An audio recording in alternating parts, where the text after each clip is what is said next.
Hello friends, ഇന്നത്തെ എപ്പിസോഡിൽ ശാലിനിയും ശിവനും തമ്മിലുള്ള ബന്ധത്തെക്കുറിച്ച് സത്യഭാമ ശിവനോട് ചോദ്യങ്ങൾ ചോദിക്കുമ്പോൾ ഇത് കേട്ട ശിവൻ പറഞ്ഞു, ശാലിനിയോട് എനിക്ക് തോന്നിയ ബഹുമാനവും സ്നേഹക്കൂടുതലും അത് ശാലിനിക്ക് മറ്റുള്ളവരോടുള്ള കരുണയും സ്നേഹവും കൊണ്ട് മാത്രമാണ്.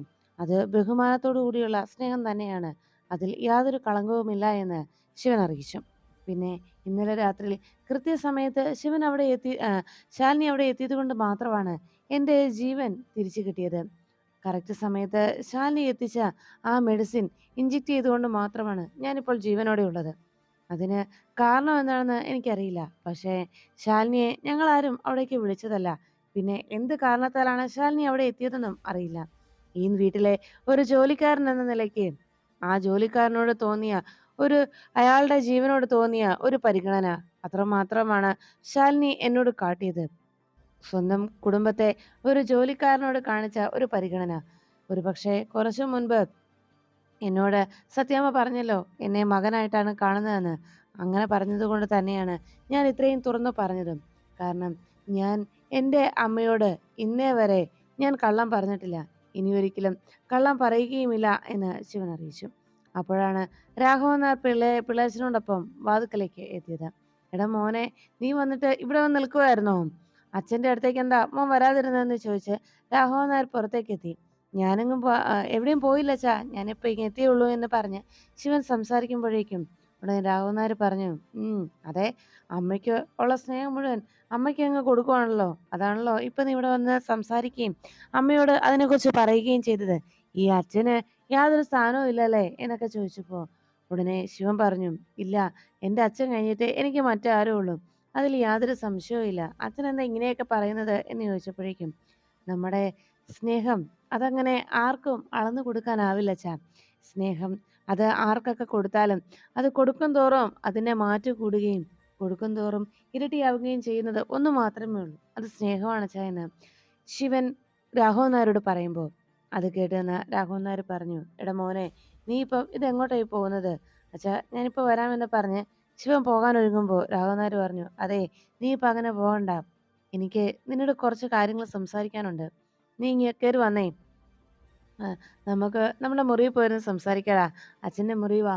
നീ എത്ര നാളായി അച്ഛനോടൊപ്പം വന്നിരുന്ന് സംസാരിച്ചിട്ട്.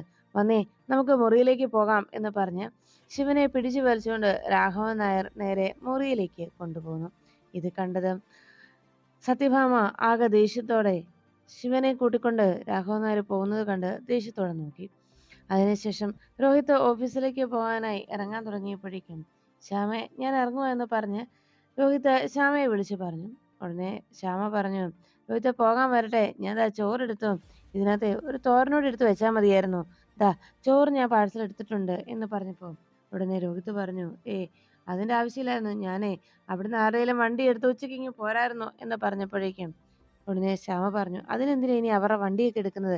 അതിൻ്റെ ആവശ്യമൊന്നുമില്ല. ദാ ഇത് കൊണ്ടുപോക്കോ എന്ന് പറഞ്ഞ് കയ്യിലേക്ക് ചോറെടുത്ത് കൊടുത്തു വിടുമ്പോഴേക്കും ഉടനെ ശ്യാമയോട് രോഹിത് ചോദിച്ചു, അല്ല, സാധാരണയും ഭർത്താക്കന്മാര് വീട്ടിലേക്ക് എങ്ങനെയെങ്കിലും ഒന്ന് വരണം എന്ന് ആഗ്രഹിക്കുന്ന സ്ത്രീകളാണ് കൂടുതലായിട്ടും. ഇവിടെ എൻ്റെ ഭാര്യ നേരെ തിരിച്ചാണല്ലോ എന്ന് പറഞ്ഞപ്പോൾ അത് കേട്ട ശ്യാമ പറഞ്ഞു വേഗം രോഹിത്തിന്റെ കയ്യിൽ നിന്ന് അത് വാങ്ങിച്ചിട്ട് പറഞ്ഞു, അങ്ങനെയൊന്നും വേണ്ട. ഇനി രോഹിത്തിന് ഉച്ചയ്ക്ക് വരണമെന്നാണ് ആഗ്രഹമെങ്കിൽ ആയിക്കോ. ഇനിയിപ്പോൾ ഞാനായിട്ട് അതിന് തടസ്സം നിൽക്കുന്നില്ല എന്ന് പറഞ്ഞ് രോഹിത്തിന്റെ കയ്യിൽ നിന്ന് ആ കവറ് ശ്യാമ തിരിച്ചു വാങ്ങി. അപ്പോഴേക്കും രോഹിത് പറഞ്ഞു, അതെന്താ ഇപ്പം അങ്ങനെ? അപ്പോഴേക്കും ശ്യാമ പറഞ്ഞു, അല്ല രോഹിത്തെ, നമ്മൾ ഒരുമിച്ച് ജീവിക്കാൻ തുടങ്ങിയിട്ട് എത്ര നാളായി? ഇന്ന് വരെ രോഹിത്ത് ഞാൻ പറയാതെ എന്തെങ്കിലും മനസ്സറിഞ്ഞ് ഒന്ന് വാങ്ങിച്ചോണ്ട് വന്നിട്ടുണ്ടോ? ഇപ്പോൾ ഈ ഫ്രൂട്ട്സ് ഒക്കെ കൊണ്ടുവരുന്നത്, അത് വാങ്ങിച്ചുകൊണ്ട് വരുന്നതും അത് തിന്നാൻ പൊളിച്ചു കൊടുക്കുന്നതുമൊക്കെ ഞാൻ നേരിട്ട് കണ്ടതാണ് എന്ന് പറഞ്ഞപ്പോഴേക്കും രോഹിത് പറഞ്ഞു, ശ്യാമേ, നീ ഈ പറയുന്നതൊക്കെ നിന്റെ സ്വന്തം കൂടപ്പിറപ്പിനെ കൂട്ടിയാണെന്നുള്ള കാര്യം നീ മറക്കരുത് എന്ന് പറഞ്ഞതും ശ്യാമ പറഞ്ഞു, അതൊക്കെ ഞാൻ നേരിട്ട് കണ്ടതാണല്ലോ. ഈ സ്നേഹവും താല്പര്യവും ഒക്കെ ഞാൻ ശരിക്കും കാണുന്നുണ്ടല്ലോ എന്ന് പറഞ്ഞപ്പോൾ രോഹിത് പറഞ്ഞു, ശ്യാമേ, നീ ഒരു കാലത്തും നന്നാവാൻ പോകുന്നില്ല. നിന്റെ മനസ്സിലെ ഈ ദുഷിച്ച ചിന്ത അതൊരിക്കലും ഇല്ലാതാകാനും പോകുന്നില്ല. ഇത് നിനക്ക് തന്നെ നാശം വരുത്തും ശ്യാമേ. അവസാനം നിനക്ക് മറ്റാരും ആശ്രയമില്ലാതെയാവും. അതാണ് നിന്റെ ഈ സ്വഭാവം കൊണ്ട് സംഭവിക്കാൻ പോകുന്നത് എന്ന് പറഞ്ഞ് ഞാൻ ഇറങ്ങുക എന്ന് പറഞ്ഞുകൊണ്ട് രോഹിത് പോകാനായിട്ട് ഇറങ്ങി. ഇത് കണ്ടതും ശ്യാമ വേഗം രോഹിത്തിനോട് പറഞ്ഞു, അതെ, പോകാൻ വരട്ടെ എന്ന് പറഞ്ഞ് ശ്യാമ വേഗം തന്നെ ശാരികയുടെ റൂമിലേക്ക് എത്തി. ശാരിക കുഞ്ഞിനെയും പിടിച്ച് പുറത്ത് നടക്കുന്ന ബഹളം കേട്ട് ആകെ ഞെട്ടലോടെ നിൽക്കുമ്പോൾ ശാരികയുടെ റൂമിൽ ആ ടേബിളിലിരുന്ന ആ ഫ്രൂട്ട്സ് എടുത്തുകൊണ്ട് വേഗം രോഹിത്തിന്റെ അരികിലേക്ക് എത്തി. ദാ ഇതുണ്ടല്ലോ, ഇത് തന്നെ അങ്ങ് കൊണ്ടുപോയാൽ മതി, ഇതേ ഇവിടെ ആർക്കും കഴുകിയൊന്നും കൊടുക്കാൻ നേരമില്ല എന്ന് പറഞ്ഞ് ദേഷ്യത്തോടെ ആ ഓറഞ്ചും മുന്തിരിയും രോഹിത്തിന് നേരെ വലിച്ചെറിഞ്ഞു. രോഹിത്ത് പറഞ്ഞു, ശ്യാമേ, നീ ഈ കാണിച്ചതിനുള്ള ഈ ധിക്കാരത്തിനുള്ള മറുപടി തരേണ്ടതേ നിന്റെ കരണം പുകച്ചിട്ടാ ഞാനത് ചെയ്യാത്തത് എന്ന് പറഞ്ഞ് രോഹിത്ത് ദേഷ്യപ്പെടാൻ നിൽക്കുമ്പോഴാണ് പുറത്തു പോയ ഗോപാലകൃഷ്ണൻ അവിടേക്ക് എത്തുന്നത്. എന്താ എന്താ പ്രശ്നം എന്ന് ചോദിച്ചതും രോഹിത്ത് പറഞ്ഞു, അച്ഛാ, ഇത് കണ്ടില്ലേ ഇവള് കാണിച്ചത് എന്ന് പറഞ്ഞ് രോഹിത്ത് ദേഷ്യപ്പെടുമ്പോഴേക്കും ഉടനെ ഗോപാലകൃഷ്ണൻ പറഞ്ഞു, അതെ, നിങ്ങള് ശാരികയുടെയും കുഞ്ഞിന്റെയും പേരിൽ ഇവിടെ കിടന്ന് വഴക്കുണ്ടാക്കണ്ട, അവളുടെ കാര്യം ഞാൻ നോക്കിക്കോളാം എന്ന് പറഞ്ഞപ്പോ ഇത് കേട്ടെന്ന് ശാരിക ശ്യാമ പറഞ്ഞു, ആ നശിച്ച കുഞ്ഞ് ഈ വീട്ടിലേക്ക് ജനിക്കാൻ പോകുന്ന ആ നിമിഷത്തിൽ തന്നെ കുടുംബനാഥ് ഇവിടുന്ന് എവിടേക്കോ ഇറങ്ങിപ്പോയി. ആ കൊച്ചിവിടേക്ക് വന്നത് ഈ കുടുംബത്തിന്റെ സമാധാനം നഷ്ടപ്പെടുത്താനായിരുന്നു, ഈ കുടുംബത്തിന്റെ സ്വസ്ഥത നഷ്ടപ്പെടുത്താനായിരുന്നു എന്ന് പറഞ്ഞ് ശ്യാമ ദേഷ്യപ്പെട്ടു പോകുമ്പോഴേക്കും രോഹിത്ത് ആ കലിയോടെ ശ്യാമയെ തല്ലാനായിട്ട് വന്നിട്ട് ശ്യാമ അകത്തേക്ക് പോയതിന്റെ കലിപ്പിൽ വേഗം ആ കട്ടിളപ്പടിയിലേക്ക് ഒരടി കൊടുത്ത് കലിയോടെ അവിടെ നിന്ന് ഇറങ്ങി പോവുകയാണ് രോഹിത്ത് അവിടെ നിന്ന് ഇറങ്ങി പോകുമ്പോഴേക്കും ഇത് കണ്ടു നിന്ന ഗോപാലകൃഷ്ണൻ എന്ത് ചെയ്യണമെന്നറിയാതെ ആകെ വേദനയോടെ നിലത്ത് വീണ് കിടക്കുന്ന ആ ഫ്രൂട്ട്സിലേക്ക് നോക്കി. അപ്പോഴേക്കും ശാരിക ആകെ സങ്കടത്തോടെ തന്റെ കുഞ്ഞിനെ ചേർത്ത് പിടിച്ച് ആ വിഷമം മനസ്സിലടക്കി. അപ്പോഴാണ് കരുണാശ്രമത്തിലെ ഭജന നടന്നുകൊണ്ടിരിക്കുമ്പോഴാണ് അവിടേക്ക് കളക്ടറുടെ, അതും സുഹാസിനി എന്ന സുസ്മിതയുടെ നേതൃത്വത്തിൽ അവിടെ ഭജന നടക്കുമ്പോഴായിരുന്നു കളക്ടറുടെ വണ്ടി ആ കോമ്പൗണ്ടിലേക്ക് വന്നെത്തിയത്. സുധാകരനും കുടുംബവും ആ കളക്ടറുടെ കാറിൽ തന്നെ അവിടേക്ക് വന്നെത്തി. അവരുമായി കാറിൽ നിന്നിറങ്ങിയ ശാലിനി അവിടുത്തെ കരുണാശ്രമത്തിലെ സ്വരൂപാനന്ദ സ്വാമിയെ കണ്ടു. ഉടനെ സ്വരൂപാനന്ദ സ്വാമി പറഞ്ഞു, ഓ, ഇവരാണല്ലേ മേഡം ആവശ്യപ്പെട്ട ആ കുടുംബം എന്ന് ചോദിച്ചതും അതെ സ്വാമി എന്ന് ശാലിനി അറിയിച്ചതും ഉടനെ അദ്ദേഹം പറഞ്ഞു, അതെ, നമ്മുടെ ജീവിതത്തിൽ നന്മ ചെയ്യാൻ നമ്മൾ ആഗ്രഹിച്ചാൽ പലപ്പോഴും അതിന് തടസ്സങ്ങൾ ഏറെയാണ് സംഭവിക്കാറുള്ളത്. എങ്കിലും നല്ല മനസ്സിന് ഉടമകളായി ജീവിക്കുക എന്നത് അത് മറ്റെന്തിനേക്കാളും വലുതാണ്. അതുകൊണ്ട് തന്നെ ഇവിടെ ഇങ്ങനൊരു സഹായം കളക്ടറുടെ ഭാഗത്തു നിന്ന് ഈ കുടുംബത്തിന് ഉണ്ടായെങ്കിൽ അത് വളരെയേറെ അഭിനന്ദനം അർഹിക്കുന്ന ഒന്ന് തന്നെയാണ് എന്ന് സ്വരൂപാനന്ദ സ്വാമി അറിയിച്ചു. മാത്രമല്ല, നമ്മുടെ നാട്ടിൽ ഇന്ന് നഷ്ടമായിക്കൊണ്ടിരിക്കുന്നതാണ് ഈ മനുഷ്യത്വമെന്നും മനുഷ്യരുടെ നീതിയും സമൂഹത്തോടുള്ള നമ്മുടെ പ്രതിബദ്ധതയും ഒക്കെ. എന്നാൽ ഇന്ന് മേടത്തെ പോലെ ഒരാൾ ഇങ്ങനെ ഒരു സഹായത്തിനായി തുനിഞ്ഞിറങ്ങുമ്പോൾ അത് തീർച്ചയായിട്ടും നമ്മൾ ചെയ്യുന്ന പ്രവൃത്തികൾക്കുള്ള കൂലി അത് ഈശ്വരൻ കണക്കിലെടുക്കുന്നത് തന്നെയാണ് എന്ന് സ്വാമിജി അറിയിച്ചു. എന്തായാലും നിങ്ങൾ അകത്തേക്ക് കയറി വരൂ. ഇവിടുത്തെ അക്കോമഡേഷന്റെ കാര്യങ്ങളൊക്കെ സ്വീകരിക്കുന്നത് മാതാ സുഹാസിനിയാണ്. അതുകൊണ്ട് തന്നെ സുഹാസിനിയോടാണ് ഈ കാര്യങ്ങൾ സംസാരിക്കേണ്ടത്. ഞാൻ സുഹാസിനിക്ക് അരികിലേക്ക് നിങ്ങളെ കൊണ്ടുപോകാമെന്ന് പറഞ്ഞ് സ്വരൂപാനന്ദ സ്വാമി വേഗം അവിടെ ഭജന നടക്കുന്ന സ്ഥലത്തേക്ക് എത്തി. അവിടെ എല്ലാവരും ഭജനയിൽ മുഴുകി അങ്ങനെ ഇരിക്കുമ്പോഴേക്കും വളരെ പ്രാർത്ഥനയിൽ മുഴുകി നിന്ന് വളരെ ആത്മാർത്ഥമായി അങ്ങനെ പ്രാർത്ഥിച്ചു കൊണ്ടിരിക്കുകയാണ് ശ്യാമ. അവിടേക്ക് ചെല്ലുമ്പോൾ സുസ്മിത ഈ കാഴ്ച കണ്ട ശാലിനി പെട്ടെന്ന് ആലോചിച്ചു, ഓ, അപ്പോ അത് ശരി, ഇവളുടെ പുതിയ വേഷമാണ് ഇത് അല്ലേ? എന്തായാലും ഈ പാവം സ്വരൂപാനന്ദ സ്വാമിയുടെ ഈ ആശ്രമത്തിന്റെ ഒരവസ്ഥ ഇതിലൂടെ തന്നെ മനസ്സിലാക്കാൻ പറ്റും. അദ്ദേഹത്തെ ശരിക്കും കുഴപ്പത്തിലാക്കാതിരുന്നാൽ മതിയായിരുന്നു എന്ന് സുസ്മിതയെ നോക്കി ശാലിനി ആലോചിച്ചു. പെട്ടെന്ന് മുന്നിൽ വന്ന ശാലിനി നിൽക്കുന്ന കണ്ടതും സുസ്മിത വേഗം ഭജന അവസാനിപ്പിച്ച് പതി എഴുന്നേറ്റ് ശാലിനിയെ നോക്കി തൊഴുതു നിന്നു. ശാലിനി സുസ്മിത അടിമുടി ഒന്ന് നോക്കുന്ന കണ്ടപ്പോഴേക്കും സുസ്മിത ആലോചിച്ചു, ഇനി ഇവളെന്റെ പേരുകൾ അന്വേഷിച്ച് വന്നതായിരിക്കുമോ? എന്തായിരിക്കും ഇവളുടെ ഈ വരവിന്റെ ഉദ്ദേശം? എന്തായാലും ഇവളോടൊന്ന് ഏറ്റുമുട്ടി നിൽക്കാനുള്ള ശക്തി എനിക്ക് തരണേ ഭഗവാനെ എന്ന് സുസ്മിത മനസ്സിൽ പ്രാർത്ഥിച്ചുകൊണ്ട് അങ്ങനെ സ്വരൂപാനന്ദ സ്വാമി പറയുന്നത് കേൾക്കാനായി കാത്തിരുന്നു. ഉടനെ സ്വരൂപാനന്ദ സ്വാമി സുഹാസിനി എന്ന ആ സന്യാസിനിയെ ശാലിനിക്ക് പരിചയപ്പെടുത്തി കൊടുക്കുകയാണ്. സ്വരൂപാനന്ദ സ്വാമി പരിചയപ്പെടുത്തിയതും ശാലിനി ആലോചിച്ചു, ഓ അത് ശരി, അപ്പോ ഇതാണ് പുതിയ ഇവളുടെ വേഷം. കൊള്ളാം, ഈ ആശ്രമത്തിന്റെ തകർച്ചയ്ക്ക് ഇവൾ തന്നെ കാരണക്കാരിയാവുമല്ലോ. എന്റെ സ്വരൂപാനന്ദ സ്വാമി, അങ്ങയെ ശരിക്കും ഇവൾ വഞ്ചിച്ചുകൊണ്ടിരിക്കുകയാണല്ലോ എന്നൊക്കെ ശാലിനി മനസ്സിലങ്ങനെ ചിന്തിച്ചു. ഉടനെ സുഹാസിനി ചോദിച്ചു, അല്ല സ്വാമി, എന്താ എന്ന് ചോദിച്ചപ്പോഴേക്കും, എന്താണ് സ്വാമി എന്നെ അന്വേഷിച്ചതെന്ന് ചോദിച്ചപ്പോൾ ശാലിനി പറഞ്ഞു, അല്ല, ഈ ആശ്രമത്തില് ഇങ്ങനൊരവസ്ഥയിൽ പലരെയും കാണേണ്ടി വന്നതിൽ, പിന്നെ ആശ്രമത്തിൽ നമ്മൾ പലർക്കും അവിടെ നിൽക്കാനുള്ള അനുമതി നൽകുമ്പോൾ അത് വളരെ സൂക്ഷിച്ചു വേണമെന്നതേ എനിക്ക് പറയുവാനുള്ളൂ. കാരണം എന്തെന്ന് വെച്ചാൽ, ചിലപ്പോ നമ്മുടെ ആശ്രമത്തിന്റെയും നമ്മുടെ സ്ഥാപനത്തിന്റെയും ഒക്കെ കളങ്കത്തിന് ഒരു പക്ഷേ അവർ വിനയായി തീർന്നേക്കും എന്ന് ശാലിനി സുസ്മിനെ നോക്കി ഒരു മുന്നറിയിപ്പ് നൽകും വണ്ണം സ്വരൂപാനന്ദ സ്വാമിയോട് അറിയിച്ചു. സ്വാമിജി പറഞ്ഞു, നമ്മള് ഈ ജന്മം ഈ ലോകത്ത് ഈ ഭൂമിയിൽ ചെയ്തു കൂട്ടുന്നതിനൊക്കെയുള്ള പാപപരിഹാരങ്ങൾ ഈ ഭൂമിയിൽ തന്നെ നമ്മൾ അനുഭവിക്കും. അതിൽ യാതൊരു സംശയവുമില്ല. കാരണം ഈ ഭൂമിയിൽ നമ്മൾ ചെയ്തു കൂട്ടിയിട്ടുള്ള പാപങ്ങൾക്ക് അതിന് കൃത്യമായിട്ടുള്ള തിരിച്ചടി ഈശ്വരൻ നൽകിയിരിക്കും. അതിന് ഏതൊക്കെ രീതിയിൽ എങ്ങനെയൊക്കെ അതിനെ മറയ്ക്കാൻ ശ്രമിച്ചാലും ഭഗവാന്റെ കണ്ണുകളെ ആർക്കും മറച്ചു വെക്കാനാവില്ലല്ലോ എന്ന് സ്വാമിജി അറിയിച്ചു.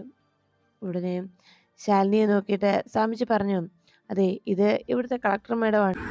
അത് കേട്ടതും ചിരിച്ചുകൊണ്ട് സുസ്മിത പറഞ്ഞു, അറിയാം സ്വാമി, രാജാവിന് പ്രജകളെ അറിയില്ലായിരിക്കാം, പക്ഷേ പ്രജകൾക്ക് രാജാവിനെ അറിയാമല്ലോ എന്നതായിരുന്നു സുസ്മിതയുടെ മറുപടി. ഉടൻ തന്നെ സുസ്മിതയെ ചൂണ്ടിക്കാണിച്ചിട്ട് സ്വാമി പറഞ്ഞു, ഇത് സുഹാസിനി ദേവി, ഇവിടുത്തെ അക്കോമഡേഷനെ മറ്റു കാര്യങ്ങളൊക്കെ നോക്കുന്നത് സുഹാസിനി ദേവിയാണ്. സുഹാസിനിയുമായി സംസാരിച്ച് ഇവരുടെ റൂമിൻ്റെ കാര്യം ശരിയാക്കാം. ഇവരുടെ ഈ ആശ്രമത്തിൽ കുറച്ചുനാൾ താമസിക്കാനായി എത്തിയിരിക്കുന്നതാണ്. ഈ കുടുംബത്തിന് താമസിക്കാനുള്ള സൗകര്യം അത് റെഡിയാക്കി കൊടുക്കണമെന്ന് സുഹാസിനിയോട് പറഞ്ഞതും ശരി സ്വാമി, ഞാൻ നോക്കിക്കോളാം എന്നതായിരുന്നു സുസ്മിതയുടെ മറുപടി.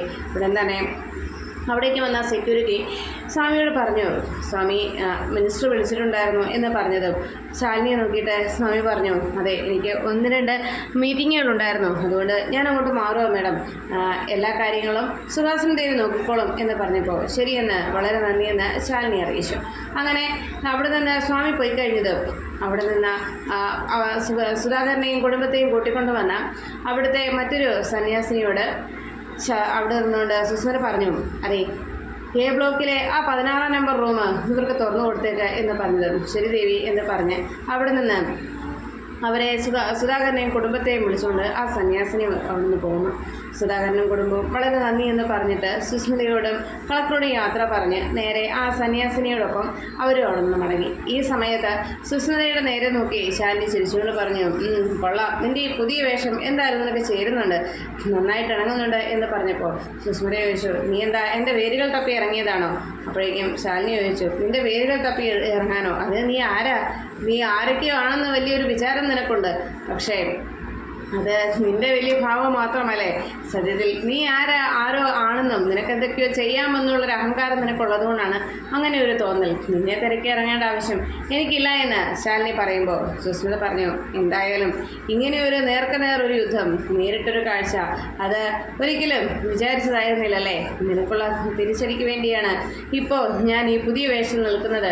ഇനി നിന്റെ അവസാനം എൻ്റെ കൈകൾ കൊണ്ട് തന്നെയാണെന്നും ഉടനെ തന്നെ നിന്നെ ഞാൻ ഇല്ലാതാക്കിയിരിക്കുമെന്നും സുസ്മിത വെല്ലുവിളിക്കുമ്പോൾ ഇത് കേട്ട ശാലിനി പറഞ്ഞു, അതെ, നീ ഇനി ഏത് വേഷം കെട്ടിയാലും നിന്റെ സ്വഭാവത്തിലൊരു മാറ്റം ഉണ്ടാവില്ല എന്നെനിക്കറിയാം.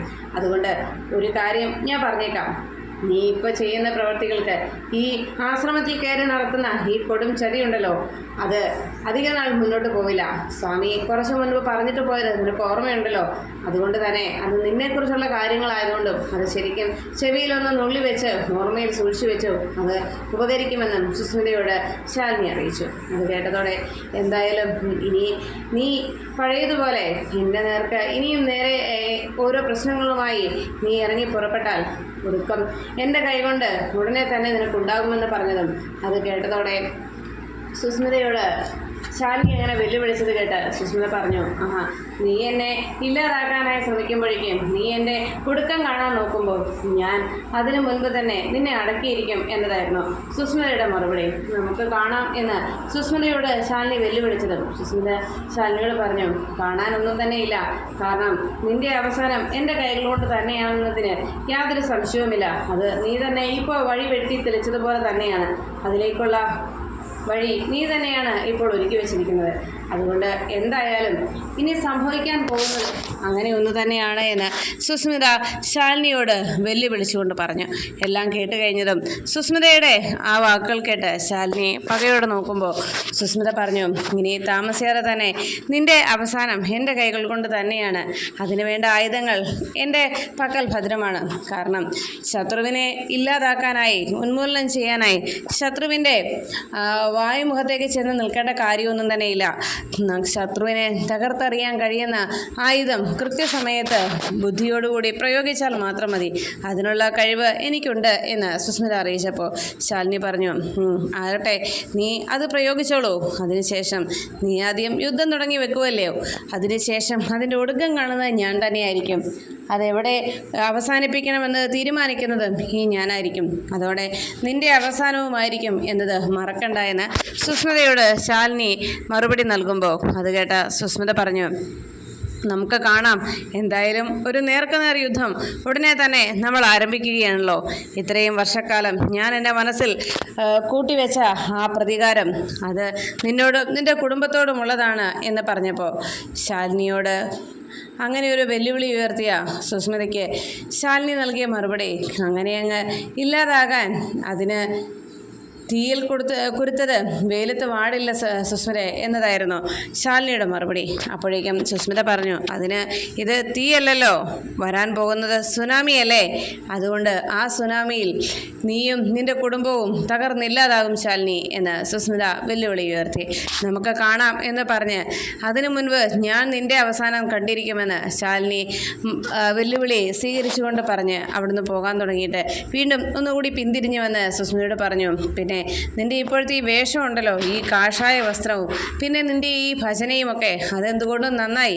ചെയ്യുന്ന പ്രവൃത്തികളിൽ ആത്മാർത്ഥതയില്ല എങ്കിൽ പോലും ആ കുറച്ചു നേരമെങ്കിലും ദൈവത്തിൻ്റെ നാമം ഉച്ചരിക്കുന്നുണ്ടല്ലോ, ദൈവത്തെ വിളിക്കുന്നുണ്ടല്ലോ, അതിൻ്റെ ഒരു പുണ്യം അങ്ങ് മുകളിൽ ചെല്ലുമ്പോൾ ഈശ്വരൻ നിനക്ക് തന്നിരിക്കും എന്ന് സുസ്മിതയോട് ശാലിനി പറഞ്ഞുകൊണ്ട്, എന്നാൽ ഞങ്ങൾ ഇറങ്ങട്ടെ എന്ന് പറഞ്ഞ് ശാലിനി വേഗം തന്നെ ആശ്രമത്തിൽ നിന്നിറങ്ങി. ശാലിനി പോയി കഴിഞ്ഞതും സുസ്മിത തന്നെ വെല്ലുവിളിച്ച കാര്യങ്ങൾ ആ യാത്രയിൽ മുഴുവൻ ശാലിനി ആലോചിക്കുകയായിരുന്നു. ശാലിനിയും സുസ്മിതയും തമ്മിലുള്ള ആ ഏറ്റുമുട്ടലും വെല്ലുവിളിയുമൊക്കെ നേരിൽ കണ്ട അനു ആകെ വിഷമത്തോടെ ഇനി എന്തായിരിക്കാം അടുത്ത പ്രശ്നം, ഇനി വരാൻ പോകുന്ന പ്രശ്നങ്ങൾ ഇതിനെ ചൊല്ലിയുള്ളതായിരിക്കുമല്ലോ എന്നൊക്കെ ഒരു ആശങ്കയോടെ അനുപല്ലവി ശാലിനിയെ നോക്കി. അപ്പോഴാണ് മാർക്കറ്റിൽ കൃഷ്ണൻകുട്ടി എന്ന് പറയുന്ന ഒരു വ്യാപാരിയുടെ അടുത്തേക്ക് അയാളുടെ രണ്ട് സുഹൃത്തുക്കൾ എത്തിയിട്ട് അയാളോട് ചോദിച്ചു, എടാ കൃഷ്ണൻകുട്ടി, നീ ഇങ്ങനെ ഈ കട ഇങ്ങനെ ഇട്ട് തള്ളിയാൽ എങ്ങനെയാ? അതെ, കടയിൽ സാധനങ്ങളൊക്കെ വാങ്ങിച്ചു വെക്കണ്ടേ? ഈ മുറുക്കാനും സിഗരറ്റും ബീഡിയുമൊക്കെയാണ് സാധാരണ ജനങ്ങൾ കൂടുതൽ ആവശ്യപ്പെട്ട് വരുന്നത്. എടാ, ഇതുപോലെയുള്ള കടകളിൽ ആവശ്യക്കാർ വരുന്നത് അതിനുമാണ്. അതുകൊണ്ട് നീ അതൊക്കെ വാങ്ങിച്ചു വയ്ക്കേ, അല്ലാതെ പിന്നെ വെറുതെ കട ഇങ്ങനെ ഇട്ട് കഴിഞ്ഞാൽ അതുകൊണ്ട് എന്ത് പ്രയോജനമാണ് എന്ന് ചോദിച്ചപ്പോൾ ഉടനെ കൃഷ്ണൻകുട്ടി പറഞ്ഞു, നിങ്ങൾക്കറിയാമല്ലോ, ഈ കടയിൽ നിന്ന് ഇപ്പം വിറ്റ് കിട്ടുന്ന പണം കൊണ്ടാണ് ആശുപത്രി ചെലവുകൾ നടക്കുന്നത്. ഞാൻ കുറച്ച് പണം എങ്ങനെയെങ്കിലും സംഘടിപ്പിച്ചിട്ട് സാധനങ്ങൾ മേടിച്ച് വെക്കാൻ ഓർത്തായിരിക്കുന്നത്. നോക്കട്ടെ എന്ന് പറഞ്ഞ് അവർ സംസാരിച്ച് നിൽക്കുമ്പോഴേക്കും ശിവൻ്റെ കാർ അവിടെ വന്ന് നിൽക്കുകയും ശിവൻ ആ ജീപ്പിൽ നിന്നിറങ്ങി നേരെ കൃഷ്ണൻകുട്ടിയുടെ അരികിലേക്ക് ചെന്നു. എന്നിട്ട് പറഞ്ഞു, അതെ, ഞാൻ സത്യാമ്മയുടെ കളക്ഷൻ ഏജൻറ്റാണ്. അതായത് കൃത്യസമയത്ത് വന്ന പണം പിരിച്ചുകൊണ്ട് പോകുന്ന ആൾ. ഇവിടെ നിങ്ങൾ തമ്മിലുള്ള ഇടപാട് സത്യാമ്മ നേരിട്ടായതുകൊണ്ടാണ് എനിക്കറിയാൻ കഴിയാതെ പോയത്. സത്യാമ്മ കഴിഞ്ഞ ദിവസം വന്നപ്പോൾ നിങ്ങളിവിടെ കണ്ടില്ല, മനഃപൂർവ്വം സത്യാമ്മയുടെ മുന്നിൽ പെടാതെ ഒളിച്ചു നടക്കുകയായിരുന്നല്ലേ എന്ന് ചോദിച്ചതും ഉടനെ കൃഷ്ണൻകുട്ടി പറഞ്ഞു, അയ്യോ അല്ല, സത്യത്തിൽ എൻ്റെ കയ്യിൽ പണമില്ലായിരുന്നു സത്യാമ്മയ്ക്ക് തിരിച്ചു കൊടുക്കാനുള്ളത്, അതുകൊണ്ടാ എന്ന് പറഞ്ഞതും, അതെന്താ, തൻ്റെ കടയല്ലേ ഇത്, ഈ കടയിൽ നിന്ന് തനിക്ക് വരുമാനം കിട്ടുന്നത്, പലിശ അത് കൊടുത്തൂടെ എന്ന് ചോദിച്ചപ്പോൾ ഉടനെ വേദനയോടെ അയാൾ പറഞ്ഞു, അയ്യോ, കിട്ടുന്ന പണം മുഴുവൻ ആശുപത്രി ചെലവിനായിട്ട് തീരുകയാണ്. അതുകൊണ്ടാണ് വേറൊന്നും കൊണ്ടല്ല, ഞാൻ പണം തന്നോളാം എന്ന് പറഞ്ഞപ്പോഴേക്കും ശരി, എന്നത്തേക്ക് തരും, ഒരു കൃത്യം ഡേറ്റ് പറ എന്നതായിരുന്നു ശിവൻ്റെ ആവശ്യം. ഉടനെ കൃഷ്ണൻകുട്ടി പറഞ്ഞു, അങ്ങനെ ഒരു ഡേറ്റ് പറയാൻ പറ്റുന്ന ഒരവസ്ഥയല്ല ഞാൻ എന്ന് പറഞ്ഞതും ശിവൻ പറഞ്ഞു, അതെ, എന്തായാലും ഇങ്ങനെ എന്ത് കാര്യത്തിനും ഫുൾ ഉടായ്പ പരിപാടിയാണല്ലേ താൻ കാണിക്കുന്നത്. ഒരു കാര്യം ഞാൻ പറയാം, ഇനി ഞാൻ വരുമ്പോൾ പണം ഇല്ല എന്നുണ്ടെങ്കിൽ ഈ നിൽക്കുന്ന ഈ കടയുണ്ടല്ലോ, അതിൻ്റെ സ്ഥാനത്ത് പിന്നെ ഇതുണ്ടായെന്ന് വരില്ല. കാരണം പിന്നെ എൻ്റെ കൂടെ വരുന്നത് സത്യാമ്മയായിരിക്കും. സത്യാമ്മയുടെ സ്വഭാവം അറിയാമല്ലോ, ഈ കട നിന്ന് കത്തുന്ന കാഴ്ച കാണേണ്ടി വരും. പറഞ്ഞത് മറക്കണ്ട എന്ന് പറഞ്ഞ് അവിടെ നിന്ന് ആ കൃഷ്ണൻകുട്ടിയുടെ സുഹൃത്തുക്കളെ കൂടി ഒന്ന് വട്ടം ചുറ്റി ഒന്ന് നോക്കിയിട്ട് ശിവൻ ഗൗരവത്തോടെ ജീപ്പിൽ ചെന്ന് കയറി അവിടെ നിന്ന് മടങ്ങി. ശിവൻ പോയി കഴിഞ്ഞതും ഉടനെ കൃഷ്ണൻകുട്ടിയുടെ കൂട്ടുകാർ ചോദിച്ചു, എന്താണ് ഇനി ചെയ്യുക, ഇനിയിപ്പോൾ എന്താ ഒരു പോംവഴി എന്ന് ചോദിച്ചപ്പോഴേക്കും കൃഷ്ണൻകുട്ടി ആകെ വിഷമത്തോടെ പറഞ്ഞു, എനിക്കറിയില്ല, എന്തെങ്കിലും ഒരു പോംവഴി ഈശ്വരൻ കാണിച്ചു തരുമായിരിക്കും, അല്ലാതെ എന്ത് ചെയ്യാനാ എന്നിങ്ങനെ വിഷമത്തോടെ പറഞ്ഞു. അതിനുശേഷം കളക്ട്രേറ്റിലെ ADM ജോൺ അബ്രഹാമിനെ അന്വേഷിച്ച് ഒരു ബ്രോക്കർ നടക്കുകയായിരുന്നു. ഉടനെ അയാളെ കണ്ടതും ജോൺ ചോദിച്ചു, എന്തിനാണോ താൻ എന്നെ അന്വേഷിച്ച് നടക്കുന്നത് എന്ന് ചോദിച്ചപ്പോൾ, സാറ് എവിടെയാണെന്ന് ചോദിച്ചപ്പോൾ ക്യാൻറ്റീനിൽ പോയെന്ന് പറഞ്ഞു. ക്യാൻറ്റീനിൽ ചെന്നപ്പോൾ അവിടുന്ന് സാറ് ഭക്ഷണം കഴിച്ച് പോകുന്നെന്ന് പറഞ്ഞു. തിരിച്ച് സാറിൻ്റെ ഓഫീസിൽ വന്നപ്പോഴത്തേക്ക് ഓഫീസിലേക്ക് റൂമിലേക്ക് സാർ എത്തിയിട്ടുമില്ല. ഇനിയിപ്പോൾ എന്താ സാർ ഞാൻ ചെയ്യുക എന്ന് ചോദിച്ചപ്പോൾ ഉടനെ ഇത് കേട്ട ആ സമയത്ത് ADM പറഞ്ഞു, അതെ, അന്ന് സ്ഥലം വാങ്ങിച്ചിട്ട് അവിടെ ഒരു നിർമ്മാണ പ്രവർത്തനം തുടങ്ങാൻ കഴിഞ്ഞിട്ടില്ല സാറേ. അതിൽ ഇനിയിപ്പോൾ എന്താ ചെയ്യുക, നമുക്കെന്നാ അവിടെ പണി തുടങ്ങാൻ കഴിയുക, അതിനൊരു മറുപടി കിട്ടാനാണ് ഞാൻ വന്നത് എന്ന് അയാൾ അറിയിച്ചപ്പോൾ അത് കേട്ടതും ഉടനെ ജോൺ പറഞ്ഞു, അതെ, അവിടെ എന്ന് പണി തുടങ്ങുമെന്നും അവിടുത്തെ കാര്യങ്ങൾ എങ്ങനെയാണെന്നും ഒക്കെ പറയേണ്ടത് ഞാനല്ല, കളക്ടർ മേഡമാണ്. മേഡത്തിൻ്റെ അനുവാദം കിട്ടിയാൽ മാത്രമേ ബാക്കി കാര്യങ്ങൾ അവിടെ നടക്കുകയുള്ളൂ. പുനർനിർമ്മാണ പ്രവർത്തനങ്ങൾ അവിടെ നടത്തണമെന്നുണ്ടെങ്കിൽ കൃത്യമായും ഇവിടുന്ന് കളക്ടർ മേഡത്തിന് അനുമതി ഉണ്ടാവണം. അതിനുവേണ്ടി താനൊന്ന് വെയിറ്റ് ചെയ്യേ, ഞാനൊന്ന് നോക്കട്ടെ എന്ന് മാത്രം പറഞ്ഞ് ജോൺ അബ്രഹാം വേഗം കളക്ടർ മേഡത്തെ കാണാനായിട്ട് തൽക്കാലം തന്നെ അവരെ അനുവദിച്ചെന്ന് വരില്ല എന്ന രീതിയിൽ വേഗം തന്നെ കളക്ടർ മേഡിൻ്റെ അടുത്തേക്ക് പോകാൻ ADM ജോൺ അബ്രഹാം തീരുമാനിച്ചു.